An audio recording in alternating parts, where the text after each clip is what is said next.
Hello student, कैसे हैं आप सब। तो आज हम पढ़ेंगे एमएस एक्सेल के होम टैब के बारे में। तो आते हैं अपने कंप्यूटर स्क्रीन पे। ये है मेरे सारे ऑप्शंस और ये है मेरे होम टैब। ठीक है, इसको हम क्या कहते हैं, सेल। ठीक है, तो यहाँ पे देखिए, यहाँ पे कट कॉपी पेस्ट का यूज़ है, यहाँ पे फॉन्ट का है, अलाइनमेंट का है, जो हम लोग एमएस वर्ड में पढ़ चुके हैं। तो एक एक बार इसको हम रिवाइज करते हैं। ठीक है, तो यहाँ पे हम सेल पे रख देते हैं। सेल का पहला होता है A1। ठीक है, तो यहाँ पे जैसे मैंने यहाँ पे रख दिया, यहाँ पे कोई हम नाम लिख देते हैं। जैसे मैंने यहाँ पे नेहा नाम लिख दिया। ठीक है, नेहा नाम लिख दिया। अब यहाँ पे इसको हम यहाँ से इसको कट करते हैं। ठीक है, कट करते हैं तो देखिए यहाँ पे ये ब्लिंक करने लगा। कट करके हमको यहाँ पे डी वाले जगह पे पेस्ट करना है। तो यहाँ पे क्लिक करेंगे और यहाँ पे हम पेस्ट करेंगे। पेस्ट करने का शॉर्टकट होता है Ctrl+V, कट करने का होता है Ctrl+X और कॉपी का Ctrl+C। आई होप आपको पता होगा ये। ठीक है, तो अब यहाँ पे हम जाके इसको हम पेस्ट कर देते हैं। तो हम कट करने के बाद हम एक बार इसको हम पेस्ट कर सकते हैं, लेकिन अगर हम इसको कॉपी करते हैं तो हम जितनी बार चाहे उतनी बार हम इसको पेस्ट कर सकते हैं। जहाँ चाहे वहाँ हम इसको पेस्ट कर सकते हैं, क्योंकि कॉपी करने के बाद हम उसको पेस्ट करना एक लिमिट नहीं होता है, वो अनलिमिटेड होता है। हम जितनी बार भी उसको हम पेस्ट कर सकते हैं। ठीक है, अभी देखिए फॉर्मेट प्रिंटर। फॉर्मेट प्रिंटर क्या होता है, उससे पहले हम यहाँ पे आते हैं। ये देखिए, ये मेरे सारे फ़ॉन्ट के स्टाइल्स है। जैसा जैसा हमको फ़ॉन्ट चाहिए वैसा वैसा हम फ़ॉन्ट ले सकते हैं। जैसे हमको एलिगेंट वाला फ़ॉन्ट चाहिए, ये मैंने ले लिया। इसको थोड़ा हम जूम कर देते हैं, आप लोगों को दिख नहीं रहा होगा। ठीक है, मैंने यहाँ पे जूम कर दिया, ये मैंने कर दिया। और यहाँ से मैंने जाके फ़ॉन्ट का कलर चूज़ किया। तो हम यहाँ से इसका फ़ॉन्ट का कलर हम ग्रीन रखते हैं और इसका हम बैकग्राउंड कलर येलो रखते हैं। ठीक है, येलो रखने के बाद इसको हम थोड़ा सा बोल्ड कर देते हैं। बोल्ड करने के बाद इसको हम इटैलिक कर देते हैं और अंडरलाइन कर देते हैं। ठीक है, और इसको थोड़ा सा हम और इसको ज़्यादा करना है तो हम यहाँ से इंक्रीज साइज पे करते हैं। तो हम यहाँ से इंक्रीज हो जाएगा, यहाँ पे करेंगे तो डिक्रीज हो जाएगा। ठीक है, तो ये मैंने इतना कर दिया। अब देखिए यहाँ पे इसके बॉर्डर नहीं लगे हुए हैं। ठीक है, इस सेल में है लेकिन इसका बॉर्डर लगा नहीं है। तो हमको बॉर्डर लगाने के लिए इस वाले ऑप्शन पे आएंगे। ठीक है, इस पे आने के बाद देखिए बॉटम बॉर्डर है, टॉप बॉर्डर है। जिस साइड आपको बॉर्डर लगाना है उस साइड आप बॉर्डर लगा सकते हैं। जैसे मैंने यहाँ पे बॉटम बॉर्डर है तो इस पे हम क्लिक करते हैं, सॉरी इस वाले पे क्लिक, नेहा वाले ऑप्शन पे जाएंगे सेल पे और यहाँ पे बॉटम बॉर्डर करेंगे तो देखिए यहाँ पे बॉटम में आ गया। अगर वही हम यहाँ पे जाते हैं यहाँ पे हम कर देते हैं लेफ्ट बॉर्डर। तो लेफ्ट बॉर्डर करेंगे तो देखिए मेरा लेफ्ट साइड भी लग गया। अब हमको एक एक करके लगाने के अच्छा हम ऑल बॉर्डर कर दे तो मेरा ये ऑल बॉर्डर हो जाएगा, लेकिन वही बॉर्डर होगा ऑल जिसको हम सेलेक्ट किए रहेंगे। तो जैसे मैंने यहाँ पे इसको नेहा को सेलेक्ट किया और यहाँ पे ऑल बॉर्डर कर दिए तो देखिए मेरा पूरा बॉर्डर पे लग गया। ठीक है, अगर हम यहाँ पे किसी पे सिलेक्ट नहीं करे रहेंगे, कहीं भी सेल रहेगा, जहाँ पे हम ऑल बॉर्डर करेंगे वहाँ पे हो जाएगा। ठीक है, तो ध्यान रखिएगा जहाँ हमको बॉर्डर लगाना है वहीं पे हम उसको बॉर्डर लगाएं। अब ये मैंने थोड़ा सा फॉर्मेटिंग कर दिया है इस नेहा का। अब यहाँ पे फॉर्मेट पेंटर पे जाते हैं। पहले यहाँ पे इसको सेल पे क्लिक करते हैं और फॉर्मेट पेंटर पे क्लिक करते हैं। फॉर्मेट पेंटर पे क्लिक करने के बाद जिस फॉन्ट पे हमको इसको अप्लाई करना है बस उसी को एक बार सिलेक्ट कर लेते हैं। देखिए सेम वैसा ही यहाँ पे आ जाएगा। एक बार क्लिक करने के बाद फॉर्मेट पेंटर का यूज़ यहाँ पे हो जाता है। अगर हमको वही बार बार को यूज़ करना है तो आप जानते हो कि हम डबल टैप करेंगे तो मेरा बार बार वो ऑप्शंस रिपीट होगा फॉर्मेट पेंटर का।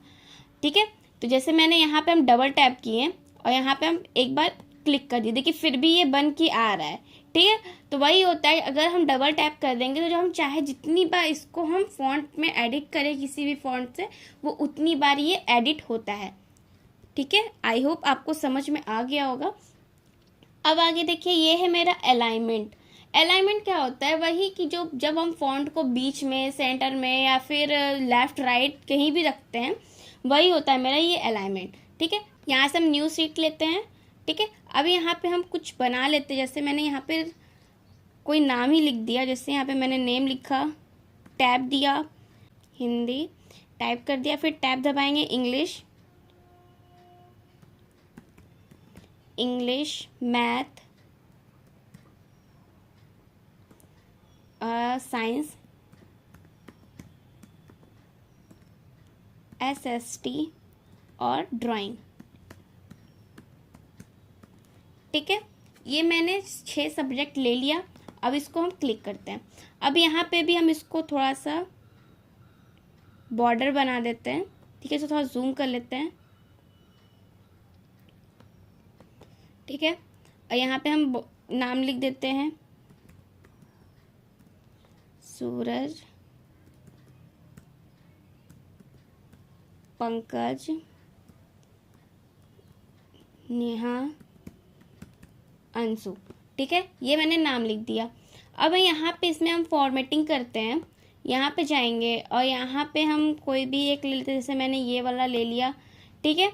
अब देखिए इसके साइज, जो इसकी साइज है सेल की, तो देखिए ये ना इसके अंदर दब रहा है इसकी स्पेलिंग।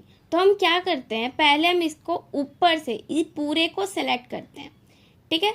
सेलेक्ट करने के बाद यहाँ से बीच में से इस पर हम क्लिक करके इसको हल्का सा बढ़ाते हैं, तो देखिए ये अपने सारे बीच में आ गए।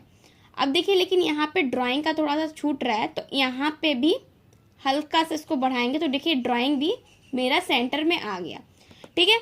अब सेंटर में आने के बाद अब हम इसको क्या करेंगे, ये देखिए अभी भी ये लेफ्ट साइड है, इसको हमको सेंटर में करना है। फिर हम इसको सिलेक्ट करते हैं, ये है मेरा अलाइनमेंट, ठीक है।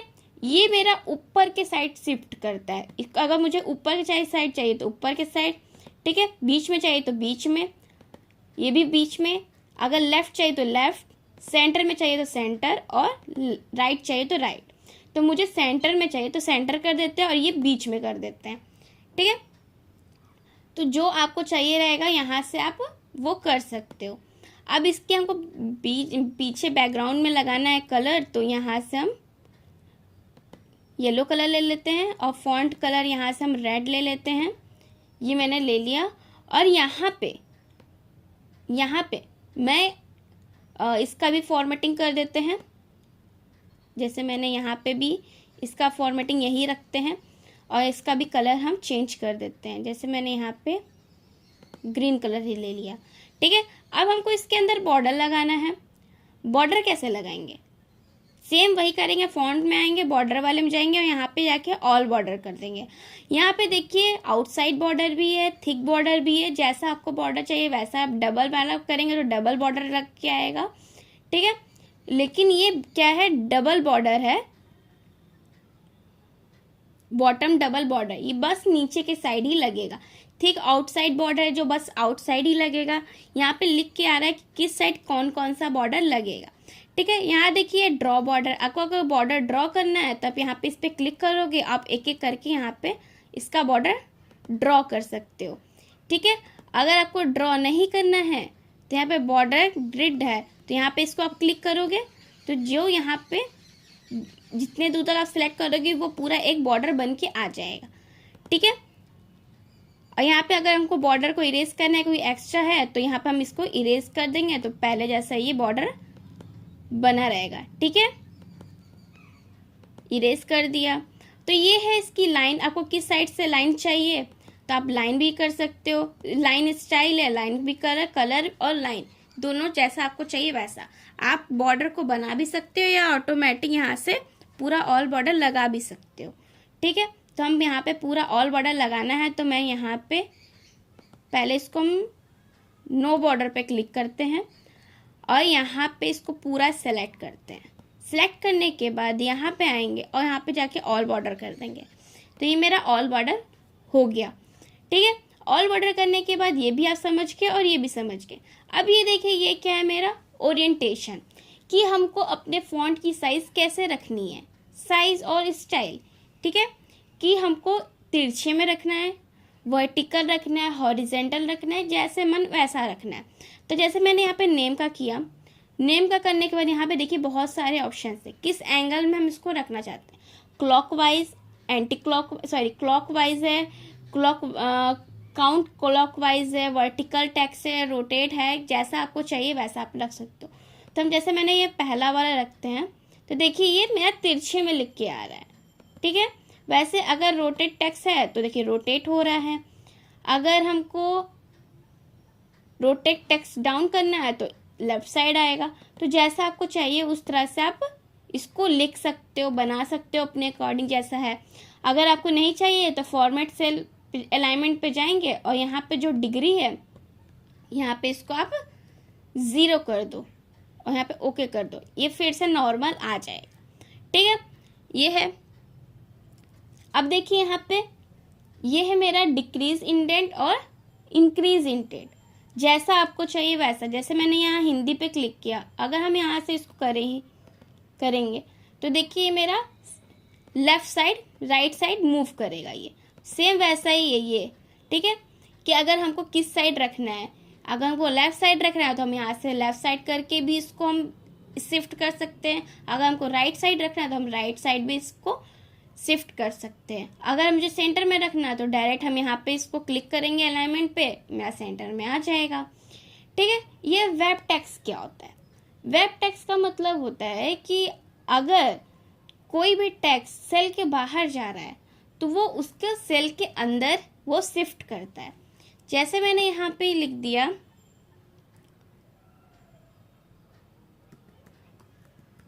सूरज कुमार सिंह, ठीक है, मैंने इतना दूर तक लिख दिया, ये मेरे 2 सेल के लगभग जा रहा है इसका नाम। ठीक है, इसको हम साइड में क्लिक करते हैं, फिर हम इसमें क्लिक करते हैं, इन दोनों को सिलेक्ट करते हैं और यहाँ पे वेब टेक्स्ट पे जाते हैं। वेब टेक्स्ट पे जाने के बाद देखिए ये मेरा एक सेल में लिख के आ गया। ठीक है, भले वो क्या कहते हैं सीक्वेंस में लिख के आया है, लेकिन ये है कि वो एक सेल में लिखता है, चाहे जितनी बड़ी भी मेरे नाम रहे, चाहे कुछ भी रहे।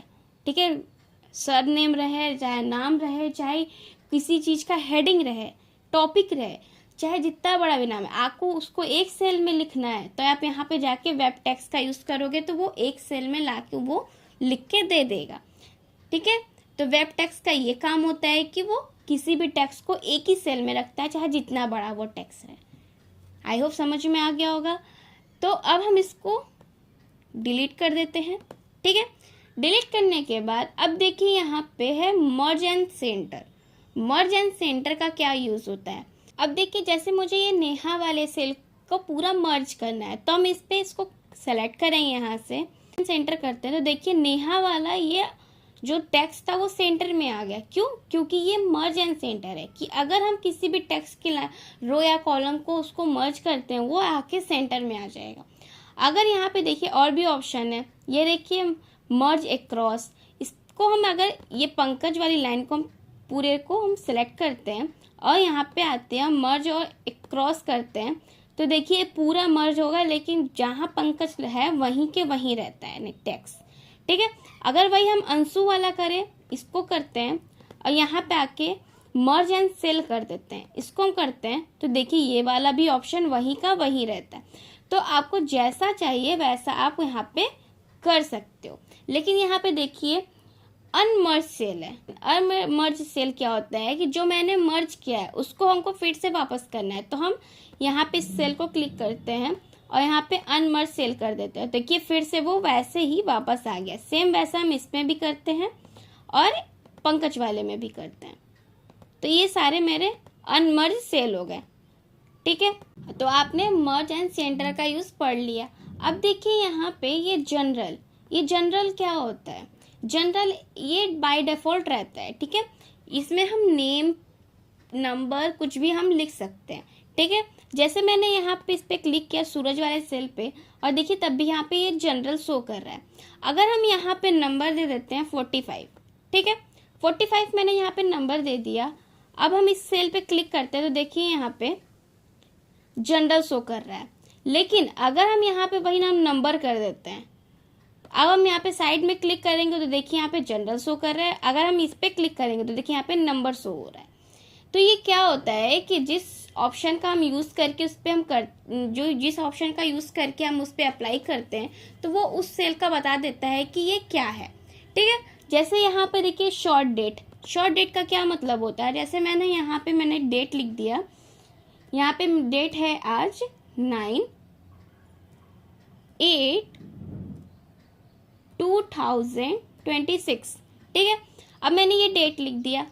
अब यहाँ पे हम क्लिक करते हैं तो देखिए यहाँ पे डेट लिख के आ रहा है, लेकिन ये शॉर्ट डेट है। अगर हमको लॉन्ग डेट चाहिए तो हम इस पर क्लिक करते हैं यहाँ पे हैश करके आ रहा है, क्यों आ रहा है? क्योंकि शायद इसकी साइज छोटी है, इसकी साइज हमको बड़ी करनी है। सेल की साइज अगर हम बड़ी करेंगे तो यहाँ पे हम जाते हैं और यहाँ पे सेल की साइज को बड़ी करते हैं, तो देखिए फिर भी ये ऐसा, जब तक इसको एक स्पेसिफिक स्पेस नहीं मिलता है तब तक ये हैज करके आएगा, क्योंकि इसको साइज में बड़ी रखनी है।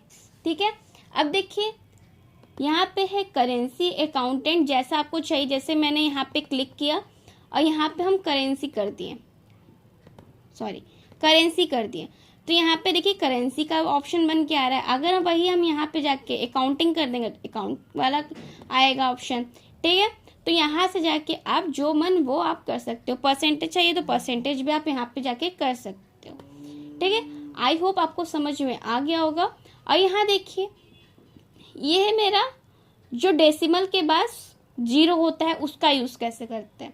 ये देखिए यहाँ पे है ये इंक्रीज डेसिमल और ये है डिक्रीज डेसिमल। अगर हमको और भी उसके पॉइंट के पीछे 0 चाहिए तो आप यहाँ पे से इसको 0 बढ़ा सकते हो, अगर नहीं चाहिए तो आप इसको कम कर सकते हो। ठीक है, तो ये आपको यहाँ तक नंबर तक समझ में आ गया होगा। ये स्टाइल, सेल, फॉर्मेट, ये सब हम कल की नेक्स्ट वीडियो में पढ़ेंगे। Thank you for watching.